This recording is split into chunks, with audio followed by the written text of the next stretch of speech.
श्रीलङ्का, बङ्गलादेश र West Indies हाँकेका Stuart ल नेपालको राष्ट्रिय टोलीको मुख्य प्रशिक्षक। श्रीलङ्का, बङ्गलादेश र वेस्ट इन्डिजको राष्ट्रिय क्रिकेट हाँकेका अस्ट्रेलियन स्टुअर्ट ल नेपालका मुख्य प्रशिक्षकमा नियुक्त भएका छन्।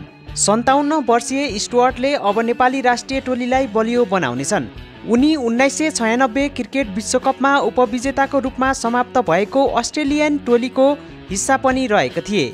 उनले अस्ट्रेलियाका लागि 1 टेस्ट र 54 एकदिवसीय अन्तर्राष्ट्रिय क्रिकेट खेलेका थिए। साथै उनले श्रीलङ्कामा 2011, बङ्गलादेशमा 2011 देखि 2012, वेस्ट इन्डिजमा 2018 देखि 2019 र मिडलसेक्समा 2019 देखि 2021 सम्म प्रशिक्षण गरेका थिए।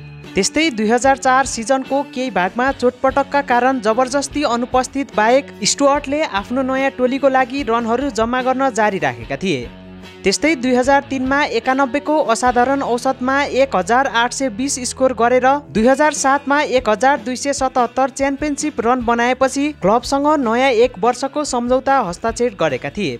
त्यस्तै 2007 सिजनको अन्त्यमा मार्क चिल्टनको कप्तान पदबाट राजीनामापछि ग्लेन च्यापल, लललाई डोमिनिक कर्क, ल्युक सटल जस्ता खेलाडीहरू भन्दा अगाडि त्यस्तै सन् 2009 मा डर्बी सायरबाट सीमित ओभरको क्रिकेटमा खेल्ने सम्झौता हस्ताक्षर गर्नु अघि 2009 को सिजनको लागि ग्लेन च्यापललाई कप्तानको रूपमा प्रतिस्थापन गर्न अक्टोबर 2008 मा उनलाई रिहा गरिएको थियो।